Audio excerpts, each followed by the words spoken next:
My mother-in-law stole my husband's identity to cover her secret loan. Please stay with me as I tell you my story. Don't forget to like, share with your family and friends, and subscribe to our channel, as your support means a lot to us. Back to my story. James liked order. His life was built on it: neat rows of bills filed in a drawer, receipts tucked into envelopes, a budgeting spreadsheet, color-coded down to the cent. His father had been reckless with money, but James swore he would never live that way. That night, after dinner, he sat at his desk with a mug of coffee cooling by his hand. Rachel, his wife, was folding laundry in the living room. It was quiet, ordinary, until the screen changed everything. He logged into Experian, expecting nothing unusual. But halfway through scrolling, his eyes locked on a line that sent ice through his veins. Home equity loan, joint account with Maria Williams, $50,000. Current balance, $44,000.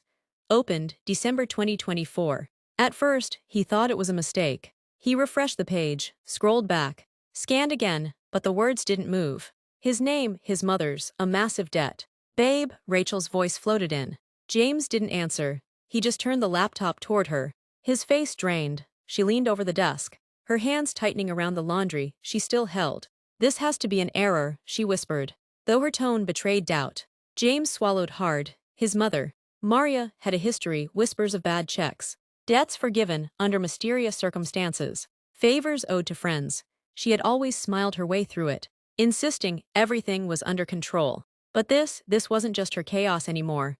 This was his. He dug deeper into the report, scanning addresses and payment histories. That's when he noticed something worse. The property tied to the loan wasn't even his mother's current home. It was an unfamiliar address. "Rachel," he said, his voice barely steady. "She used my name for something I don't even recognize." Before she could respond, James's phone buzzed. A new alert from Experian lit up the screen. "Unusual activity detected on your credit profile in the last 90 days. Please review immediately." James's chest tightened. This wasn't just a single loan. Something much larger was hiding in the shadows, and he had no idea how deep it went. James didn't sleep. He lay awake staring at the ceiling, his mind spinning with questions that clawed at him like sharp teeth. By morning, exhaustion had settled deep in his bones, but determination pushed him forward.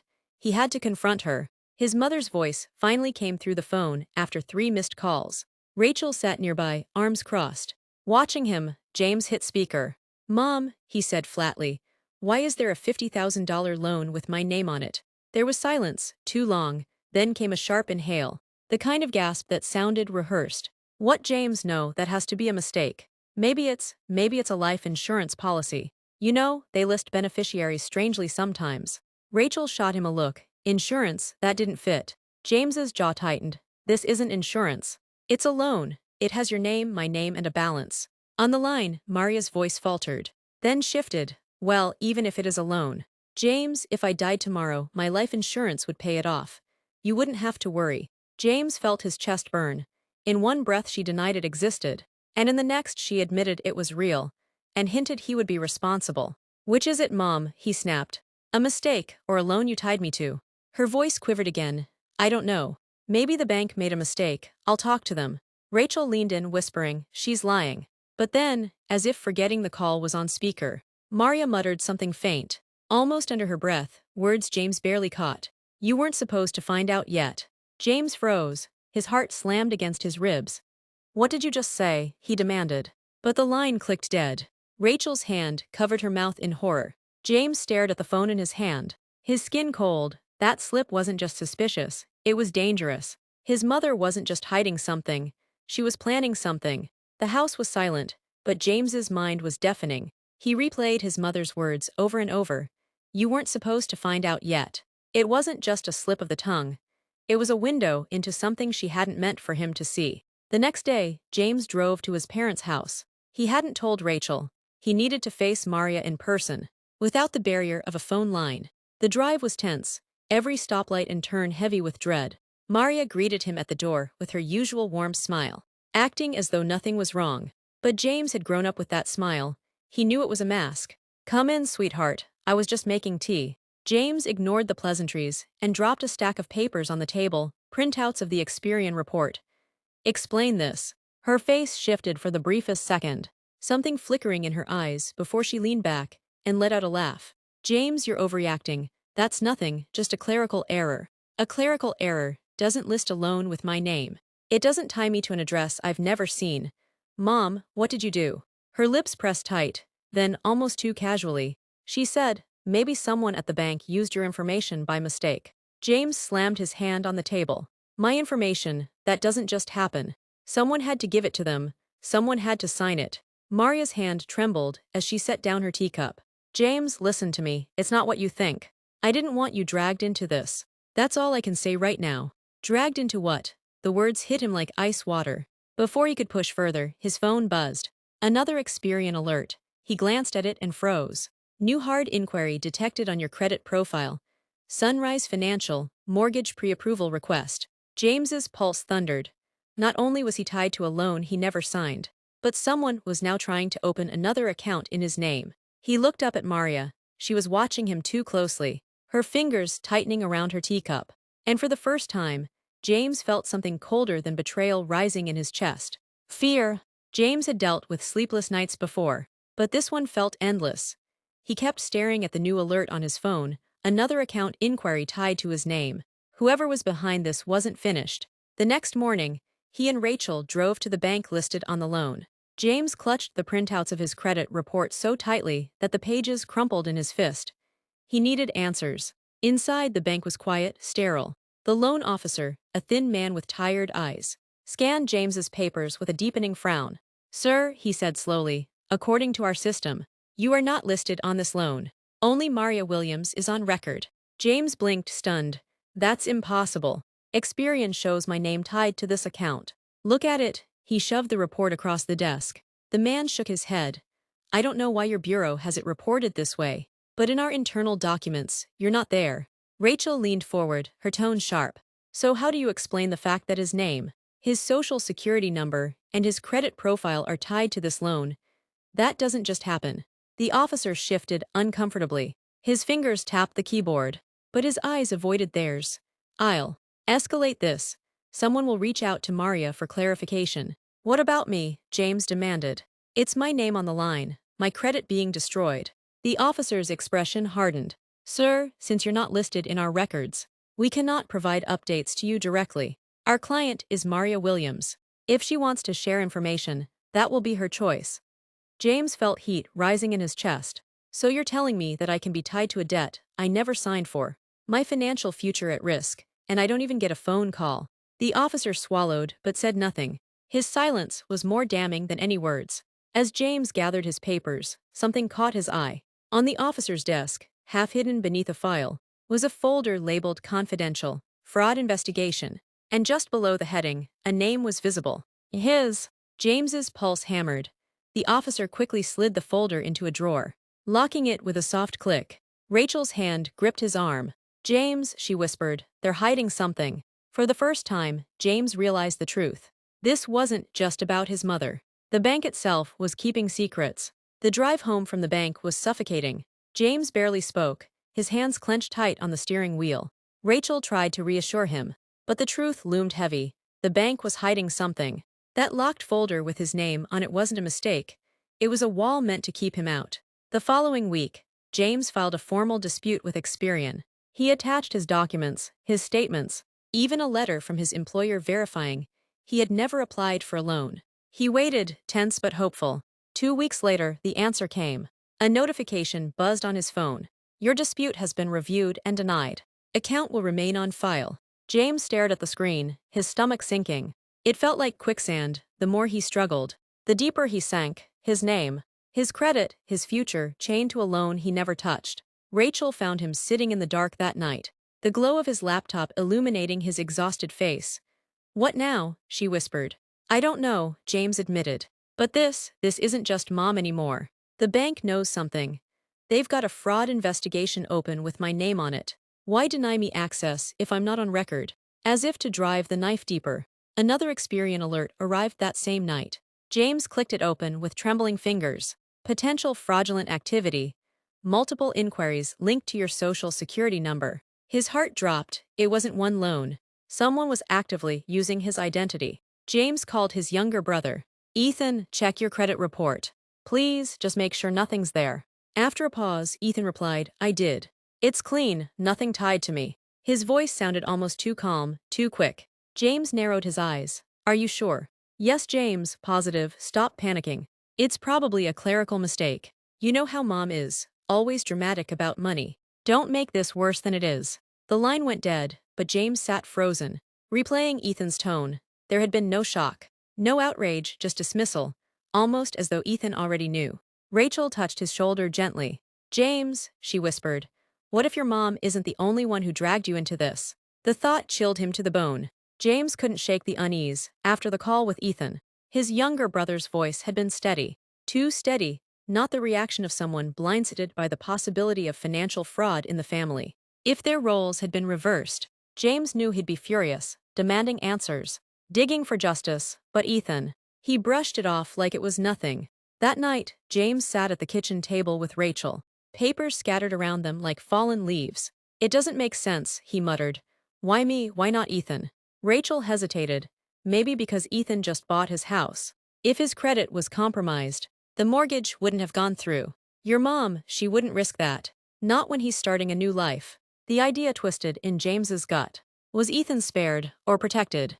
Unable to resist, James drove to Ethan's new home the next day. The neighborhood was quiet, the kind of place where lawns were manicured and neighbors waved from their porches. Ethan answered the door with surprise and something else in his eyes. Guilt, maybe. James, what are you doing here? I need to talk, inside. Reluctantly, Ethan led him into the living room. James didn't waste time. Tell me the truth.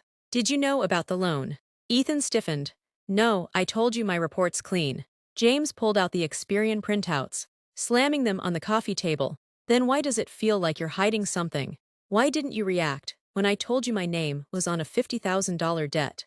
Ethan's jaw tightened. Because, James, I know what Mom is capable of. I've seen her pull stunts before, and I knew if I sounded panicked, it would make things worse for you. James narrowed his eyes. Or maybe you knew because you were part of it. The room went silent. Ethan looked away, his fingers gripping the armrest of his chair too tightly. You don't understand, he muttered. Mom was desperate, she came to me first. James's heart slammed in his chest. First. Ethan's shoulders sagged. She wanted me to co-sign. I refused. I was about to close on the house, I couldn't risk it. So she must have used you instead. The words landed like a punch. His own brother had known.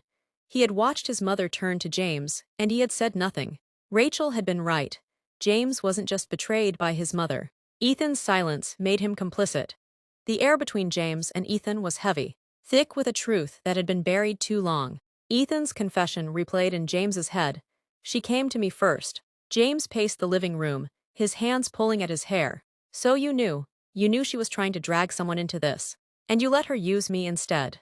Ethan's voice cracked. I didn't let her. James, I refused. She swore she'd handle it. I thought she'd find another way. James stopped pacing, his eyes blazing. Another way, she stole my name. Ethan, my future. Do you even realize what she's done? Ethan looked pale, guilt etched into every line of his face. You don't understand, she was desperate. The loan, it wasn't just about money for her bills. She's been in deep for years. With people you don't want to know about. The kind of people who don't forgive debts. James froze. What are you talking about? Ethan leaned forward, lowering his voice like the walls could hear. Mom borrowed from a private lender, not a bank. James, someone shady. She was supposed to pay it back fast. But she didn't. She kept rolling it over. Taking more, digging herself deeper. And when they started coming around asking questions, she panicked. She needed a clean name to secure a bigger loan and buy herself time. James felt the floor tilt beneath him. So she used mine. Ethan nodded. You've always had good credit. Stable income, you were the perfect cover. Rachel's words from the night before echoed in James's head. What if your mom isn't the only one who dragged you into this? He clenched his fists. Why didn't you tell me sooner? Ethan's eyes filled with shame. Because if you knew, you'd go to the police. And if Mom ends up in jail, those men will come after her and us. The room went silent, except for James's pounding heartbeat. The betrayal was bad enough, but now, there was something darker lurking beneath the surface. Not just financial fraud, but danger that could reach far beyond credit reports and bank loans. And suddenly, James realized the loan might not be the biggest threat. His family's safety might be. James couldn't sit still after Ethan's confession. Fraud was one thing, but the mention of shady lenders gnawed at him like a parasite. He left his brother's house with more questions than answers, and a pit in his stomach that felt bottomless. Back home, James pulled out every document he had: Experian reports, bank notices, even screenshots of alerts. He spread them across the dining table. Rachel sat opposite him, scanning each page like a detective piecing together a crime scene. "This doesn't add up," she said. "Look at the loan documents here." She tapped one section of the report. "The signatures don't match. This one." She slid a printout toward him. "This looks like your name, but it's not your handwriting." James grabbed the paper, his breath catching. She was right. The signature looked shaky, uneven, as though someone had copied it. His own name forged. "Rachel," James whispered, his voice tight. "She's been signing my name. This isn't just identity theft. This is forgery." As the reality sank in, James's phone buzzed again. Another Experian alert. His hands shook as he opened it. New account added. Credit card, $15,000 limit. Primary account holder, James Williams. His pulse spiked. This wasn't stopping. Whoever was behind this wasn't just clinging to one loan. They were building an entire financial web in his name. Rachel's eyes widened. "James, this is organized. It's not just her trying to cover bills. Someone is using your identity deliberately, systematically." Before James could respond, his phone rang. A number he didn't recognize. Against his better judgment, he answered. "Mr. Williams," a man's deep voice asked, "we need to discuss your outstanding obligations. You've been listed as a guarantor. If you don't make contact soon, there will be consequences." James's grip tightened on the phone. "Who is this? What are you talking about?" The line went dead. Rachel's hand flew to her mouth. "James, they're not just after your name. They're coming after you." The loan was no longer the biggest problem. Now someone dangerous knew his name, his number, and believed he was part of the deal. James sat at the edge of the bed, his phone still in his hand, the stranger's voice echoing in his skull.